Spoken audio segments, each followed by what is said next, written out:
오늘 우리에게 주신 하나님의 말씀 한 곡 보겠습니다. 마태복음 24장 15절에서 28절까지입니다. 마태복음 24장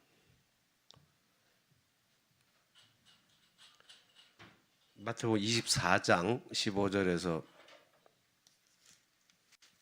28절이에요. 우리 다 같이 읽겠습니다. 그러므로 너희가 선지자 다니엘이 말한 바 멸망에 가증한 것이 거룩한 곳에 선 것을 보거든 읽는 자는 깨달을진저 그때 유대에 있는 자들은 산으로 도망할지어다. 지붕 위에 있는 자는 집 안에 있는 물건을 가지러 내려가지 말며 밭에 있는 자는 겉옷을 가지러 뒤로 돌이키지 말지어다. 그날에는 아이 벤 자들과 젖먹이는 자들에게 화가 있으리로다. 너희가 도망하는 일이 겨울에나 안식일에 되지 않도록 기도하라. 이는 그때에 큰 환난이 있겠음이라. 창세로부터 지금까지 이런 환난이 없었고 후에도 없으리라. 그 날들을 감하지 아니하면 모든 육체가 구원을 얻지 못할 것이나 그러나 택하신 자들을 위하여 그 날들을 감하시리라. 그때에 사람이 너희에게 말하되 보라 그리스도가 여기 있다 혹은 저기 있다 하여도 믿지 말라. 거짓 그리스도들과 거짓 선지자들이 일어나 큰 표적과 기사를 보여 할 수만 있으면 택하신 자들도 미혹하리라. 보라 내가 너희에게 미리 말하였노라. 그러면 사람들이 너희에게 말하되 보라 그리스도가 광야에 있다 하여도 나가지 말고 보라 골방에 있다 하여도 믿지 말라.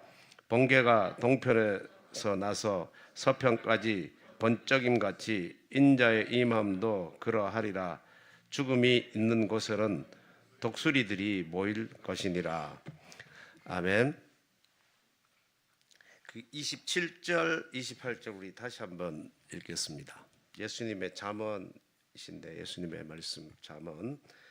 번개가 시작. 번개가 동편에서 나서 서편까지 번쩍임같이 인자의 임함도 그러하리라. 죽음이 있는 곳에는 독수리들이 모일 것이니라. 24장은 23장에서 예수님께서 이 바리새인들과 서기관들하고 많은 논쟁을 하시거든요. 그 논쟁하실 때 굉장히 강력한 어조로 예수님께서 말씀하십니다. 화 있을진저 외식하는 자들아. 이거를 23장에서 한 6, 7번 정도는 하는 것 같아요. 화 있을진저. 엄청 많이. 그게 다 논쟁할 때마다 그러거든요. 화 있을진저 외식하는 자들아. 그렇게 막 강력하게 퍼부은 거죠.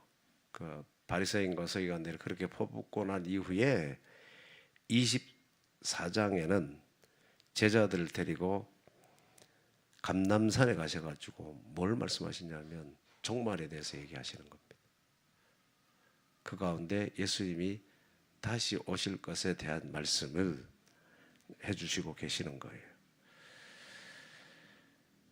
이 얘기는 한 AD 한 30년경 예루살렘 성전을 배경으로 예수님께서 제자들에게 말씀하시는 겁니다. 여러분 이 당시에 예수님 당시에 예루살렘 성전 하면 누구의 성전인 줄 알고 계세요? 와, 맞습니다. 헤롯 성전입니다. 그 예루살렘 성전이 처음에 첫 번째 예루살렘 성전을 우리가 뭐라고 불러요?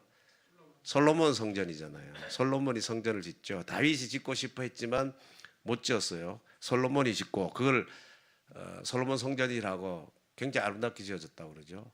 근데 이 솔로몬 성전이 BC 586년 바벨론에 의해서 파괴됩니다. 그리고 그 이후에 두 번째 성전을 재건을 해요. 그것을 스룹바벨 성전이라고 합니다. 586년에 예수님 오시기 전에 사이에 있었던, 그래서 그거를 뭐 제2성전이라 그러기도 하고 스룹바벨 성전이라고도 하는데, 그거는 솔로몬의 성전에 비하면 굉장히 초라합니다. 그래도 성전이 없으면 안 되니까 성전을 포로에서 포로 갔다가 포로 갔던 사람들이 돌아오면서 성전 재건하잖아요. 학계를 통해서, 그죠?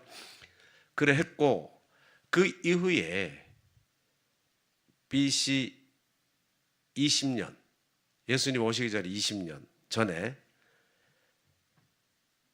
헤롯이 성전을 짓습니다. 그 규모가 어마어마하죠. 몇 년 동안 지은 거예요? 한 46년 지었나요? 그죠?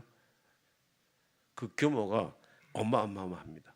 그 성전이 위치해 있는 그 주변에 이 성벽을 쌓고 그 전체 구역을 정했는데, 그 구역이 얼마나 크냐면 미식 축구장 한 20개 정도를 합쳐놓은 만큼 그 구역이 넓었다 그래요. 성전이 그렇게 넓은 거 아니에요. 성전이 있는 그 구역이 그 정도로 굉장히 컸다는 겁니다. 높이도 크고 돌도 크고, 지금도 고고학적으로 지금 예루살렘에 가시면 여러분들 이 서벽이라고, 유대인들이 막 통곡하고 있는 통곡의 벽이라고 불려 있는 그 예루살렘 성벽인데, 서벽이, 거기에 유대인들이 지금도 거기 기도문 꽂으면서 막 이렇게 흔들면서 기도하고 있거든요. 거기에 겉으로 드러난 이 돌도 큰데, 이게 그 헤롯이 성전을 지을 때 돌을 아니라 그래요. 그 이후의 거라 그래요. 근데 헤롯이 성전을 지을 때 돌은 그 밑에 지금 우리는 안 보이는데 그 사람들은 들어가 볼 수 있는데, 거기에 보면 돌이 어마어마하게 크다. 굉장히 크다 그래요. 그런 돌들을 어떻게 그 산에 가져와 가지고, 이 산은 아무래도 이렇게 좀 뾰족한 식으로 돼 있을 거 아니에요. 이거를 다 맞춘 거예요. 이 산의 제일 높은 정상의 높이하고 이 마당을 만들기 위해서 높이를 쌓아가지고, 축대 같은 걸 쌓아가지고 높이를 맞춘 거예요. 어마어마한 공사였다 그래요. 그 밖에서 보면 금이 반짝반짝하는, 금으로 장식되어 있는 그런 아름다운 그런 성전이었다. 금빛으로 빛나는 산처럼 보일 정도로 헤롯 성전이 크고 웅장합니다. 거기에 유대인들의 종교 행위의 모든 것이 중심이잖아요. 어느 곳에서도 볼 수 있도록, 예루살렘 어떤 곳에 서서도 볼 수 있도록 아주 화려하게 잘 지어진 게 헤롯 성전입니다. 이 헤롯 성전을 중심으로 예수님의 제자들이 뭐라 그러냐면, 여러분, 우리가 읽지는 않았습니다만은 1절에 보면, 24장 1절에 한번 보십시오. 예수께서 성전에서 나와서 가실 때에 제자들이 성전 건물들을 가리켜 보이려고 나왔다는 거예요. 이게 무슨 말이냐면, 예루살렘 성전을 보고 예수님의 제자들이, 예수님, 이 정도면 어떻습니까? 이 굉장한 건물 아닙니까?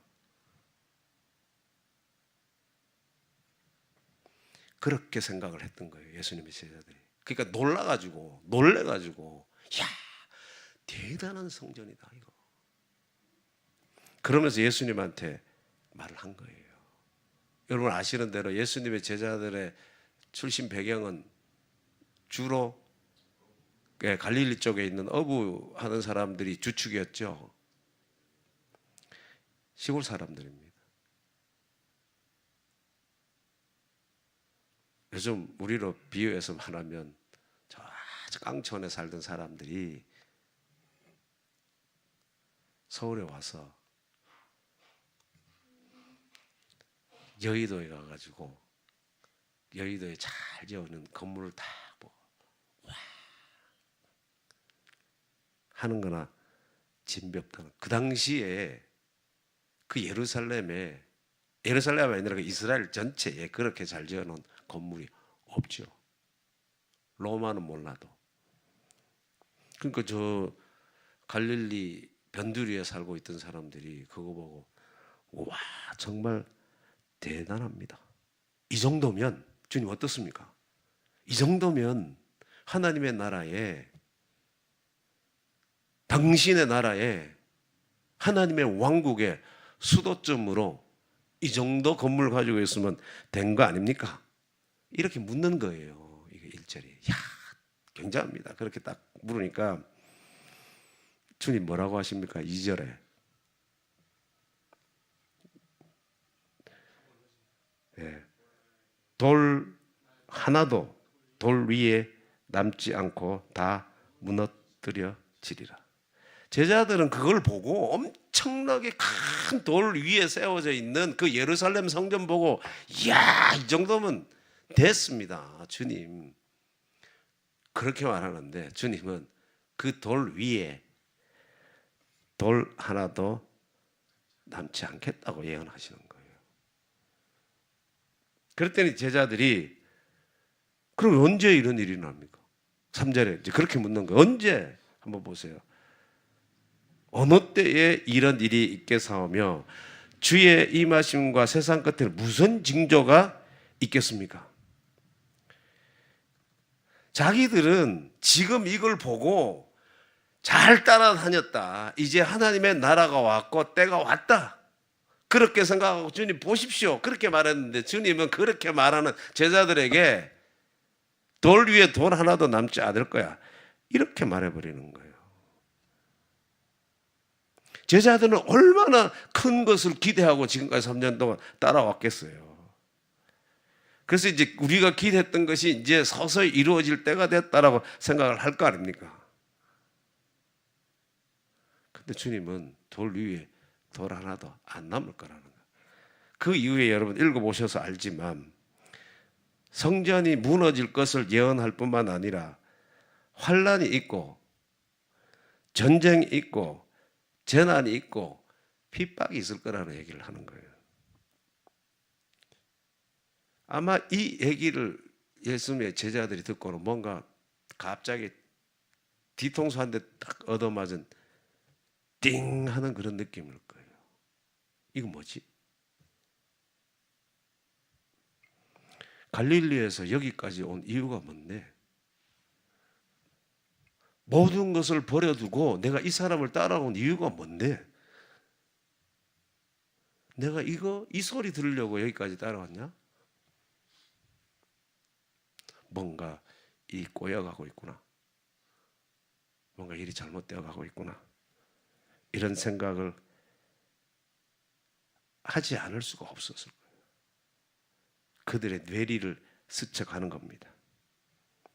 그런 제자들에게 예수님께서 이제 말씀하시는 거예요. 임하심, 주님의 임하심에 대해서, 재림에 대해서 말씀해 주신다는 거예요. 그래 이 배경이 그 얘기, 이 재림의 얘기가 나온 배경이 바로 이거예요. 여러분 재림이 뭡니까? 재림, 다시 오신다는 말이죠. 예, 다시 오신다. 근데 그 재림을 다시 오시는데 그 다시 오겠다는 그 오심에 대한 말씀을 뭘로 비유해서 지금 말씀하시고 있냐면 뭐에 비유해요? 번개와 독수리, 죽음. 번개와 독수리가 죽음에 내려앉는 것으로 예수님의 재림을 비유하고 있습니다. 그러니까 오늘 요거를 보려 하는 거예요. 27절에 보면 다시 읽을게요. 번개가 동편에서 나서 서편에까지 번쩍임같이 인자의 임함도 그러하리라. 죽음이 있는 곳에는 독수리들이 모일 것이니라. 이거 많이 읽었지만 이 죽음이 저도 좀 그냥 넘어갈 때가 많았어요. 죽음이 있는 곳에 독수리들이 모일 것이니라. 이게 무슨 의미지? 여러분 먼저 앞에 번개처럼 임한다는 게 뭘까요? 예? 갑자기 빠르게 예상치 못하게. 예. 그 번개에 대해서는 우리가 그 정도 상식을 다 가지고 있어요. 굉장히 순간적이잖아요. 번개가 예고합니까 안 합니까? 친다고 하는 예고가 있어요 없어요? 번개가 예고가 없습니다. 그러니까 예고가 없다는 말은 준비할 시간이 없어요. 그러니까 예수님이 지금 번개처럼 임하실 것을 지금 말씀하고 있거든요.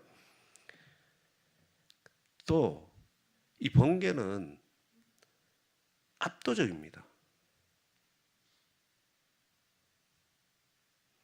지금 내가 하고 있는 그 모든 일을 멈추게 하는 거예요.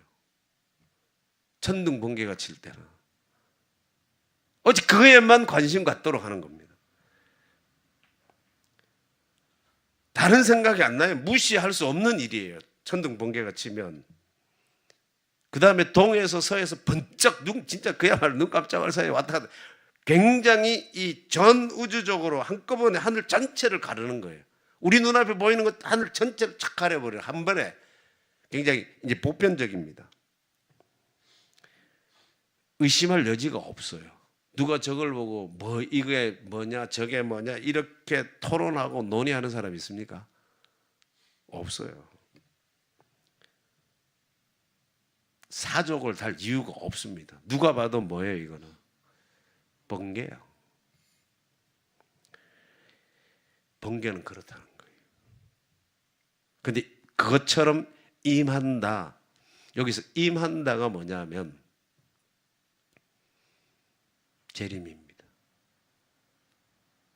이게 헬라어로는 파루시아인데 파루시아. 이 파루시아는 본래 없는 말이 아니라 왕이 황제가 아니면 지위가 높은 고관이 어떤 지방에 자기가 통치하고 있는 지역의 지방에 공식적으로 방문하게 될 때 그 공식적인 방문할 때의 도착을 의미하는 용어예요. 그럼 어떻게 했어요? 이제 황제가 예를 들면 온다. 이번에 이제 이거 예를 들면 그렇죠. 에이펙 여러분도 아시잖아요. 그분들이 공식적으로 시간 정해놓고 지금 우리나라 경주를 방문했단 말입니다. 할 때 어떻게 했어요? 뉴스 보셨죠? 하늘이 중지돼요. 그 헬기가 지나갈 때 그 주변에 모든 하늘에 나누는 모든 그것들이 다 정지죠. 차로 갈 때는 그 길이 주변이 다 통제돼요. 아무것도 없어요. 그러고 다 이렇게 도착하면 환영 나오잖아요. 대표자들이 환영 나오잖아요. 옛날에도 그랬다는 거예요. 파루시아. 지위가 높은 사람이 오면 그 동네 마을의 사람들이 다 환영 나와요. 환영 나와가지고 그 사람이 들어가면 그 사람 뒤를 따라 뭐 할까요? 따라 들어가는 거예요. 그게 파루시아입니다. 그게 뭐냐면 여기에서 임하다는 거예요. 주님의 임하심이 그렇게 영광스럽고 공식적인 사건이다 이거. 그 파루시아라는 공식적인 사건이라는 거잖아요. 그거 다 미리 방문하고 그쪽 마을에 준비하게 해서 왔잖아요. 자, 이것을 다시 한번 예수님의 재림에 대해서 정리하면 모든 곳에서 이 번개가 칠 때 보이는 거잖아요. 모든 곳에서 보이고 공개적이라는 겁니다. 비밀리에 오는 게 아니라 비밀리에 딱 그거 하는 것이 아니라 공개적으로 내가 찾아갈 필요가 없어요. 잘 보시면 우리 재림이 얘기하는데 보면 마치 굉장히 비밀적이죠. 비밀이잖아. 자기들이 알고 있는 그 장소에 그 시간에 오실 것처럼 그래서 자기들이 그렇게 맞이해야 된다고 하잖아요. 옛날에 우리나라에도 그런 거 많았고 세계에 많아요. 그런 그룹들이. 어디에 찾아갈 필요가 없어요. 모든 사람이 동시에 보는 겁니다. 그 얘기를 하는 거예요. 이 번개 얘기는 바로 그런 얘기를 하는 거예요. 해석의 여지가 없습니다. 의심의 여지가 없다 이 말입니다. 이게 번개처럼 임하는 거예요. 번개처럼 임하는 거. 예수님의 임하심이 그렇다는 거예요. 그거는 좀 알겠어. 우리가 방금 여러분들도 말씀해 주신 것처럼 번개에 대한 기본 상식이 있으니까. 그렇다면 독수리가 죽음, 시체 아닙니까? 사체에 모일 것이라는 이것은 뭘 말할까요? 독수리가 사체에 모일 거다. 보통 사체에 이렇게 임하는 새는 뭐가 있습니까?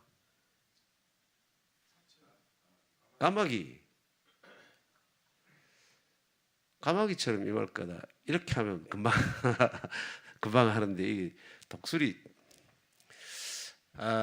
해석이 좀 한 두 가지 해석할 수 있는데 여러분 로마 군인들의 깃발에 뭐가 그려져 있는지 혹시 이렇게 영화를 통해서 보신 적 있나요? 없죠. 로마 군인들의 그 군인 그 기에 뭐가 그려져 있냐? 독수리가 그려져 있어요. 독수리. 그래서 이 말을 들은 이스라엘 백성들은 어디를 연상했을까요? 로마. 로마 군인들이 우리나라에 들어와서 우리가 로마에 의해서 멸망하게 되겠구나. 그렇게 생각할 수 있었다는 거예요. 독수리가 뭐한다? 임한다. 독수리가 사체 위에 임한다. 근데 그렇게 해석할 수 있는데 그러면 주님은 뭐라 그러냐? 죽음 위에 독수리가 임한다 그랬잖아요. 그 순서가 조금 애매해. 독수리가 와서 그 독수리 깃발이 있는 그 로마 군인이 와야지 뭐가 돼요? 사체가 생기는 건데 예수님의 말씀은 순서가 먼저 지금 사체가 있는 것처럼 보이잖아요. 사체가 있고 독수리가 온단 말입니다. 이렇게 해석하면 조금 애매하긴 해. 이렇게 해석하는 경우도 있다. 그래서 그 당시에 독수리를 새겨서 들고 다니는 깃발인 로마 군인들이 와서 아마 예루살렘을 멸망시킬 거다. 이렇게 보는 사람이 있습니다. 근데 실제로 그렇게 됐죠. AD 70년에 예루살렘 성전이 로마 장군 티투스, 로마식이면 티투스고 디도 장군에 의해서 멸망이 되죠. 그리고 디도 장군이 황제가 됩니다. 나중에 자기 아버지하고 디도하고 둘이 왔다가 예루살렘 이스라엘 침범해 왔다가 로마 황제들이 막 죽고 그 짧은 시간에 막 로마에 막 정치가 완전히 급변해가지고 그 디도의 아버지, 내 이름을 생각 잘 안 나는데 그 아버지를 원로원에서 불러가지고 황제를 세워요. 그러고 자기 아들한테 예루살렘 멸망시키기 위해서 명령하고 갔고, 그럼 자기가 황제였고 아버지가 황제가 돼버렸고, 자기는 70년에 예루살렘 멸망시키고 성전 파괴시키고 후에 아버지 뒤를 이어서 황제가 됩니다.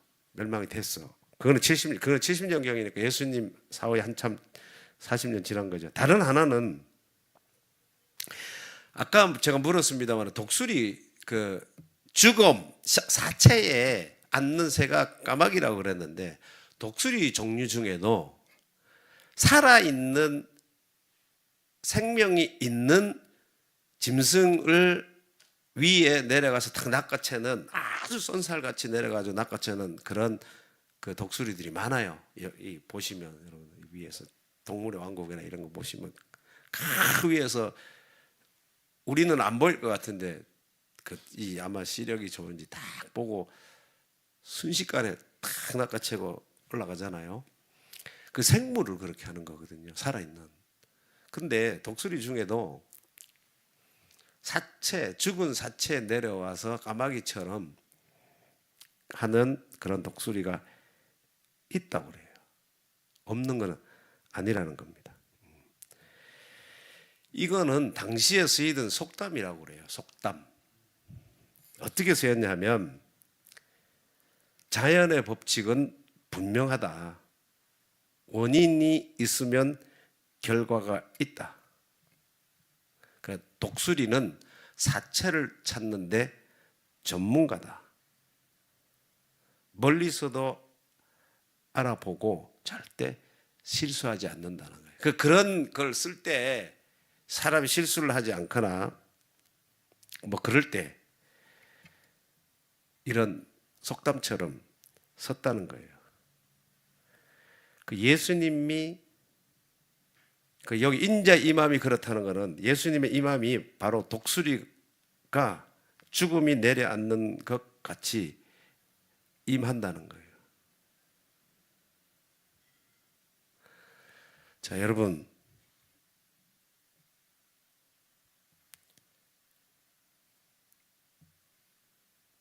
예수님의 임하심이 재림하시면 어디에서 임하시면 좋을까요? 어디에 임하면 좋을까요? 예수님이 예루살렘에 오시면 좋아요? 서울에 오시면 좋아요? 여러분이 사는 지역에 오시면 좋아요? 아니면 저 멀리 우리하고 반대편에 있는 그 브라질이나 뭐 아프리카 이런 데 오시면 좋아요? 어디에 오시면 좋아요? 좀 멀리 오시면 좋겠죠? 왜? 그 소식, 예수님 오셨다는 소식을 듣고 나 뭐 할 시간 있어? 준비할 시간이 있을 것 같으니까 좀 멀리 오시면 좋을 것 같죠? 근데 그런 거 있습니까? 없습니까? 그런 거 없어요.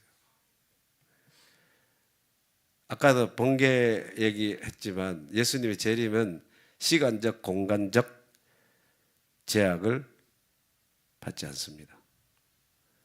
어떤 지역에서 천천히 먼저 시작이 돼가지고 쪽에서 이렇게 동쪽에서 시작이 돼가지고 천천히 이렇게 시차를 두고 서쪽으로 오는 게 아닙니다. 그렇게 일어나지 않아요.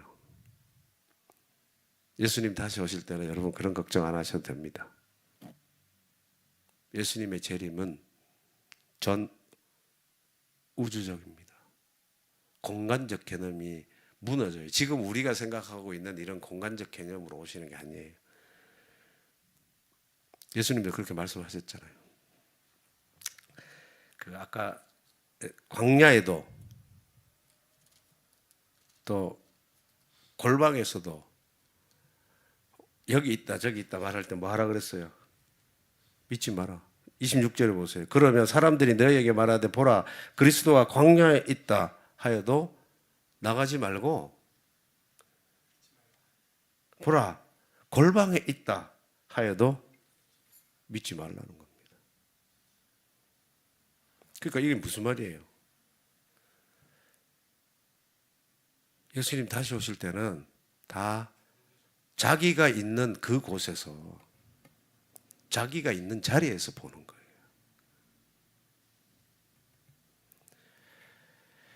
그래서 예수님의 재림 시에는 내가 하고 있는 그대로의 모습에서 재림하시는 거예요.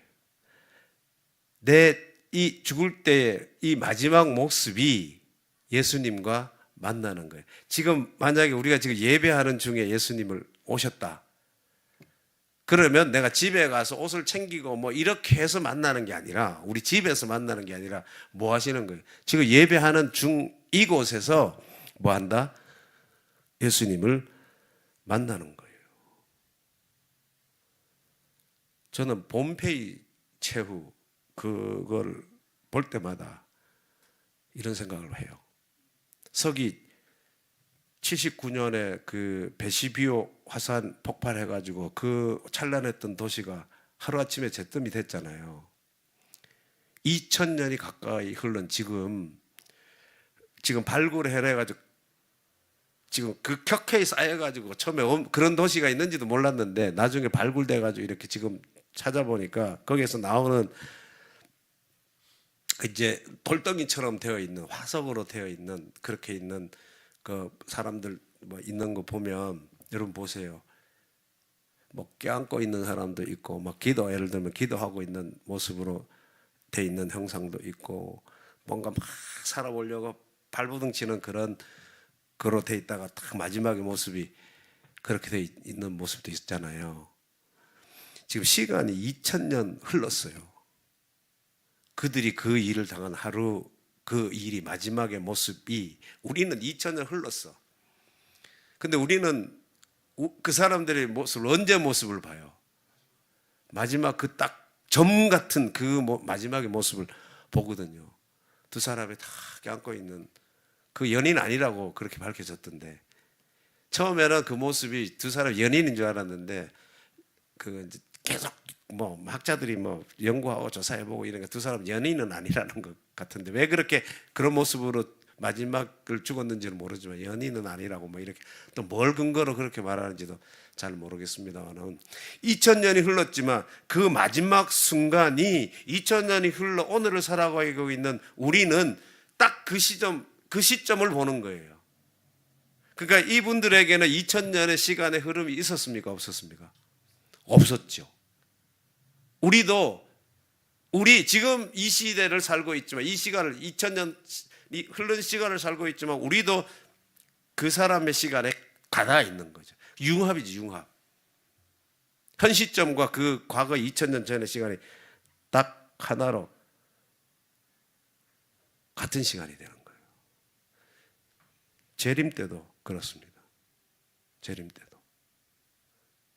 지금 말씀드린 거, 지금 예배하다가 여러분들이 돌아가시면, 예수님 재림하시면 무슨 모습으로 예수님을, 어떤 때를 만난다고요?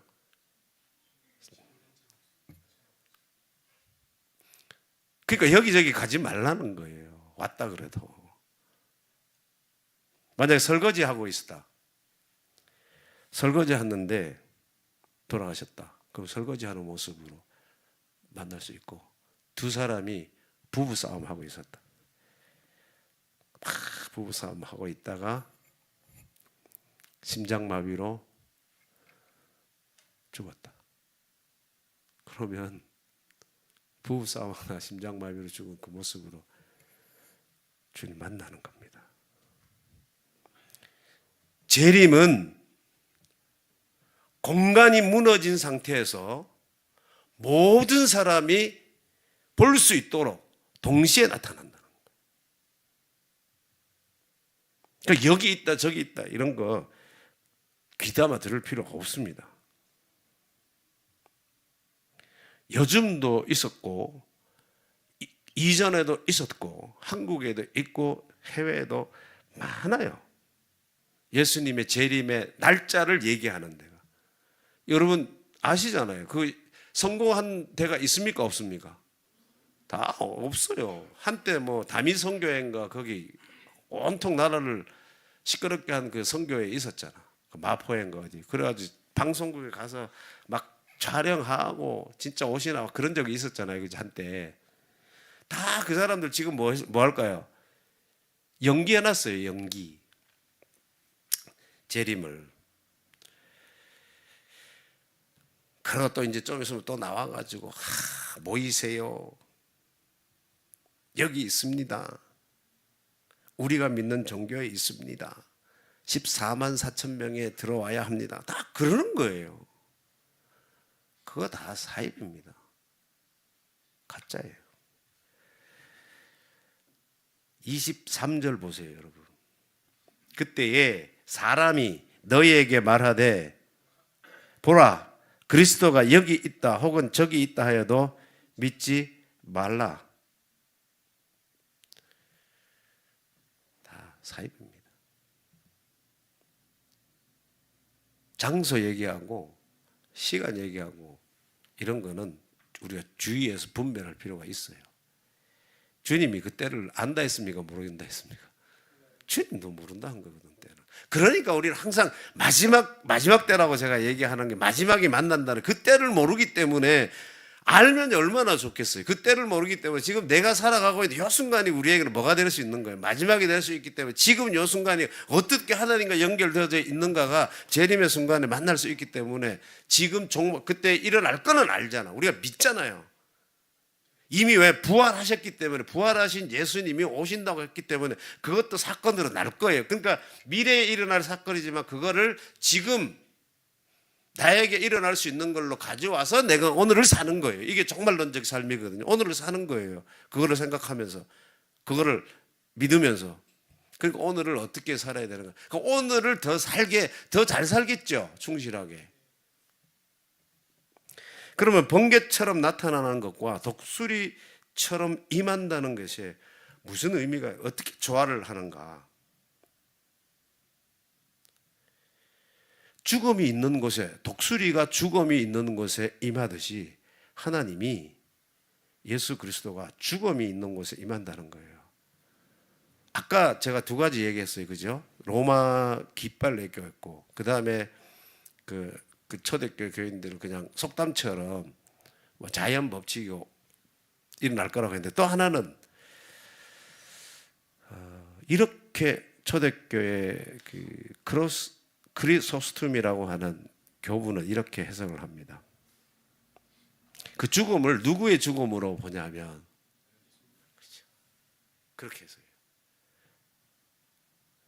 예수 그리스도의 죽음에, 그 십자가의 죽으심에 누가 온다는 거예요? 우리 성도들이 모인다는 거예요.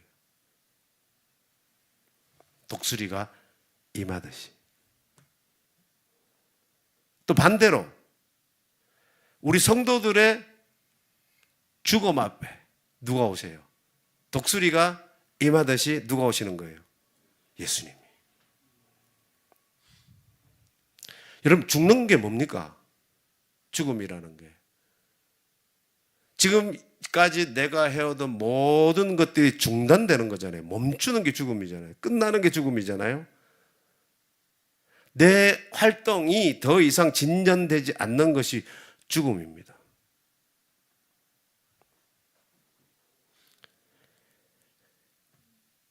그렇게 이 땅에서 내가 활동하고 있던 모든 것들이 중단되고 끝나는 그때 하나님의 아들이 임하는 거예요.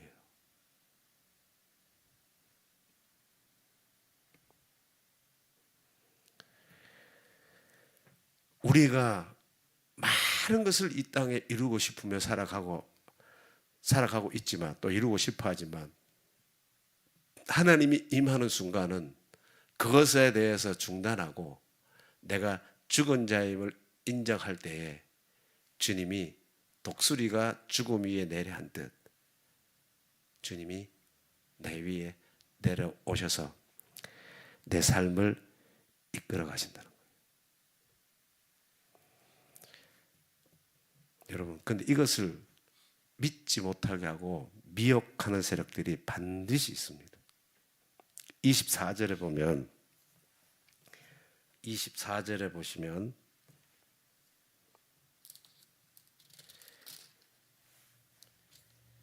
거짓 그리스도들과 거짓 선지자들이 일어나 큰 표적과 기사를 보여 할 수만 있으면, 보세요, 어떤 자들도, 택하신 자들도 미혹하리라.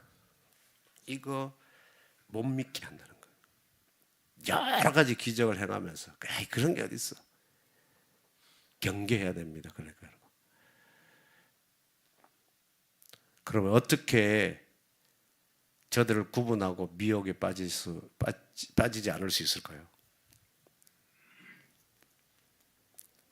저는 죽음에서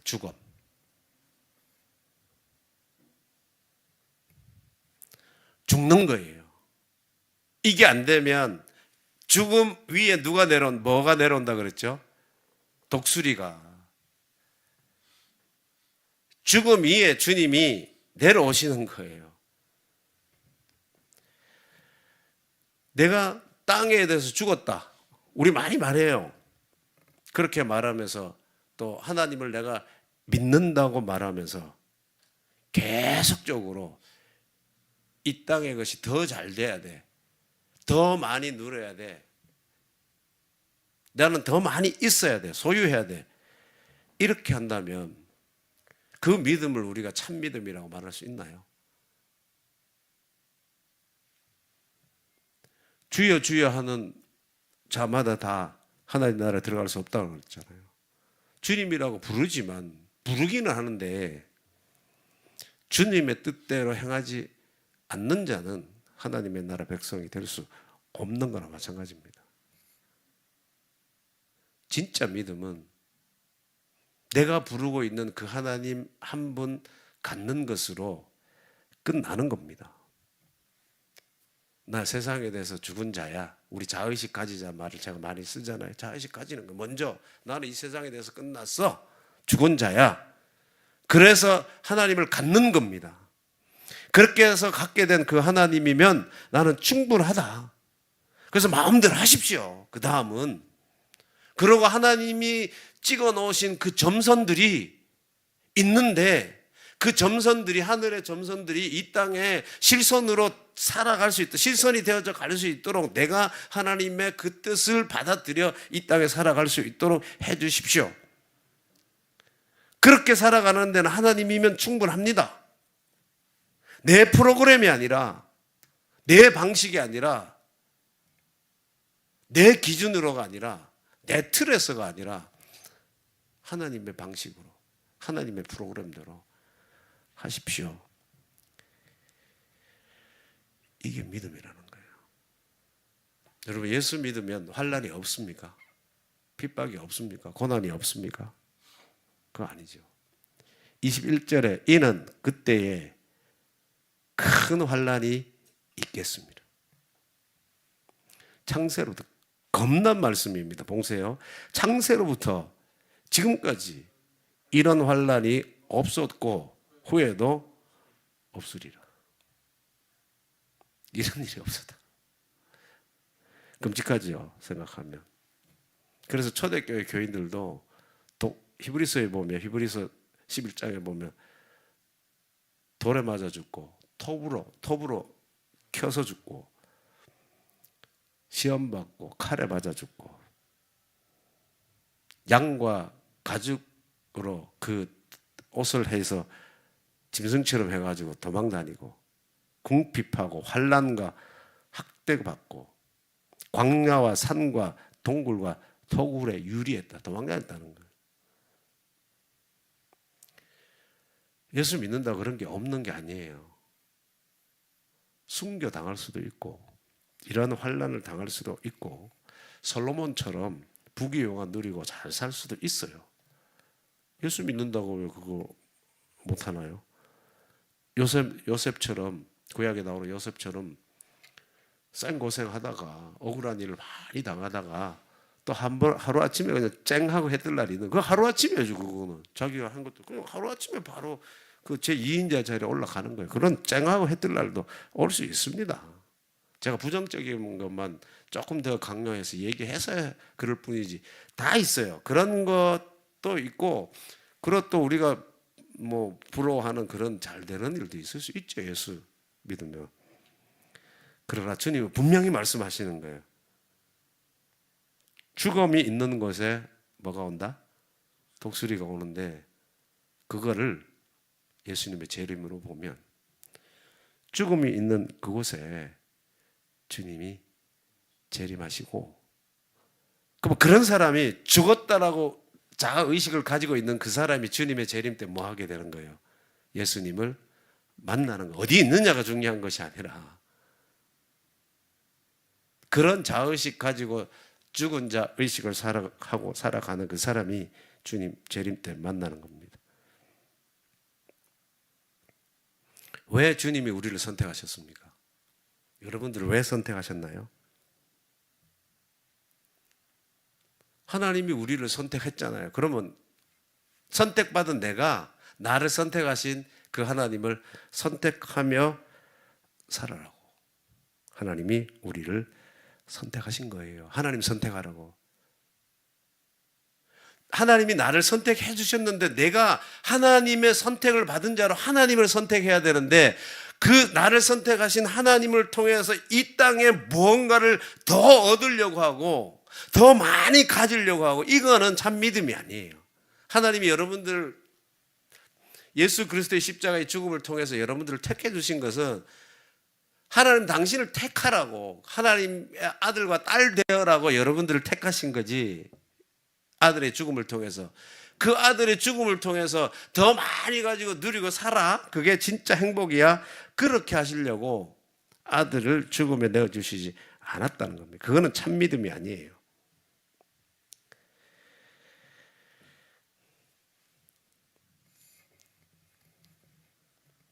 이제 세상에 대해서 등 돌리고 살면 우리에게 주어지는 게 있습니다. 하나님이 보이고 하나님과 말하고 하나님을 끌어안게 되는 거예요. 그런 일이 우리에게 일어나야 됩니다. 여러분,